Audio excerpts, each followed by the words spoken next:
Today, we are styling individual elements for flat lays.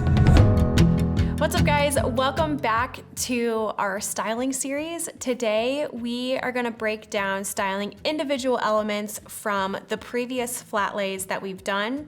If you've missed those videos, make sure to check them out. We deep dove into styling invitation suites 3 ways, but today we're going to break apart each element and photograph them individually.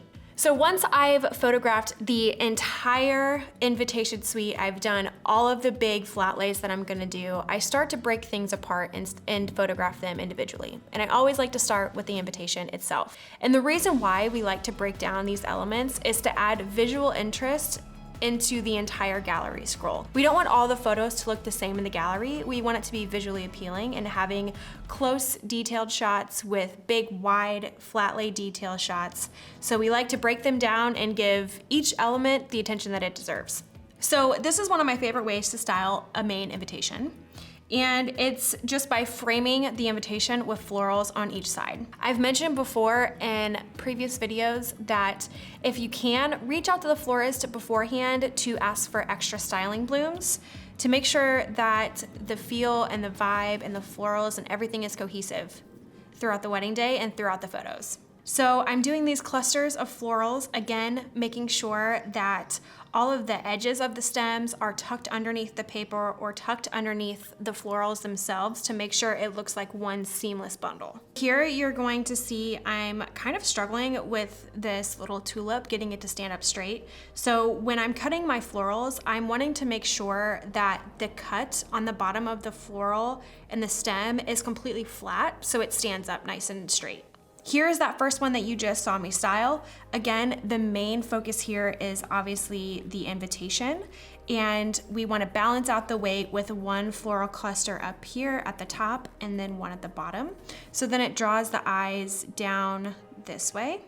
Incorporating the stems of the florals is a great way to add direction and lead lines. So for specifically this flat lay, these flowers here have these stems poking out here on this side and over here. So it creates a framing that these little florals are curved down this way, directing your eyes to the main invitation.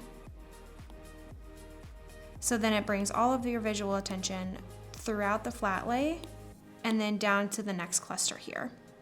So once I've gotten that shot, I like to add in the ring to make sure I get a photo of the ring and the invitation together. Okay, so there's that nice blank space in the top part of the invitation. So I'll lay down the ring box there.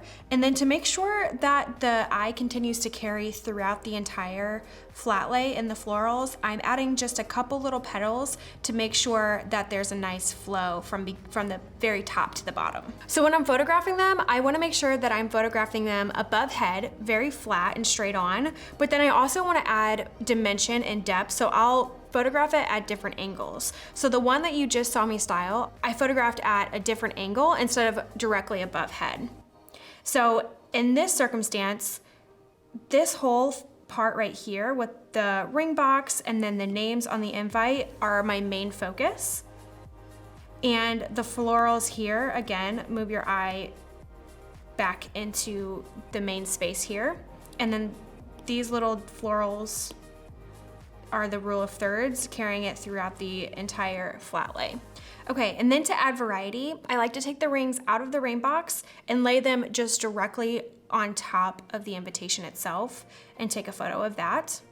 Okay, so continuing to break this down, I already have my florals in these really nice bundles, so I like to figure out what other elements I can use to incorporate these bundles that I've already created so I don't have to start from scratch. And a perfect way to do this would be to just photograph the ring by itself. So I'm placing the ring inside of the ring box, and I'm just going to move these clusters on each side of the ring box so it completely frames it and it looks like it's just in this beautiful bed of florals. So here's that flat lay that you just saw me style with just the rain box and the florals, and I wanna talk about this for just a second. I'm kind of a broken record here, but again, I wanna focus on the rule of thirds. And when it comes to florals and color, you wanna make sure that it's dispersed evenly throughout your flat lay. And here, the green is very heavy, a very nice pop of color, but we wanna make sure that it feels even. So I have this one here, and then this small one here. And the pinks balance out each other here and here as well. But this is still the main focus, and all the colors just balance it and make it feel even. Okay, so then after I style the ring and the florals, I decide that I want to add in those butterflies to make it feel cohesive with the beginning of the gallery flat lays to the end of it. And we use those beautiful butterflies in the overall big flat lay, so I wanna make sure that we incorporate them into the more tight, detail-oriented shots. I also use the back of one of the pink pieces of paper from the invitation as a way to incorporate more of that pink color. The trick here is to make sure that you're photographing it at an angle that you will not see the edges of the paper. You wanna make sure that it's very seamless.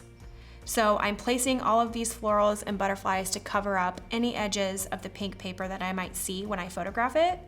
And then when I go in, I'll shoot it at a certain angle to avoid that. So when I'm breaking these down, I wanna think about pairing my photos together and what it would look like in a blog. So I'm breaking these down and making sure that these are very close, tight shots, and then I would pair that with a wide shot of the invitation suite. Okay, so here is that photo that you just saw me style with the pink paper underneath and the florals and incorporating the butterflies.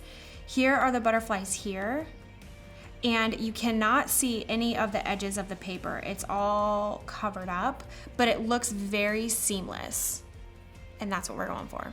So switching gears, going back to the main invitation and the envelope with the really pretty calligraphy, I sometimes think that it can be really easy to get carried away when you have all of these beautiful florals, all of these beautiful details, but sometimes low effort can make a high impact image. So I wanted to show an example of that with just very minimal details, focusing on the invitation itself and not getting carried away and not making it too busy. When you're scrolling through the gallery, you wanna make sure that it feels very effortless and it's not overdone and it's not too busy. So this is a good way to style the invitation with the envelope and not make it too busy overall. Okay, and here's that photo that you just saw me style. Again, not overdone, not too many elements, not very busy. We still have the main focus here on the invitation, and we have these green elements here making it evened out, and then our rules of 3 with these floral elements. And you can still see the beautiful calligraphy on this side as well. When incorporating elements like wedding shoes, I like to work smarter, not harder. So if I've already styled bundles of florals like I did on that first main invitation, I would lay the shoes right down in the middle and use those bundles to frame the shoes and go from there. So you can use the same concept for other individual items as well, like perfume bottles, a necklace, different sets of rings, anything really goes with this. And that's how I like to break down my flat lays. So I hope you guys enjoyed this video. I hope it was helpful. If you have any other tips and tricks, please leave them in the comments down below. If you haven't subscribed, make sure you do so. Give us a thumbs up, and I'll catch you on the next one.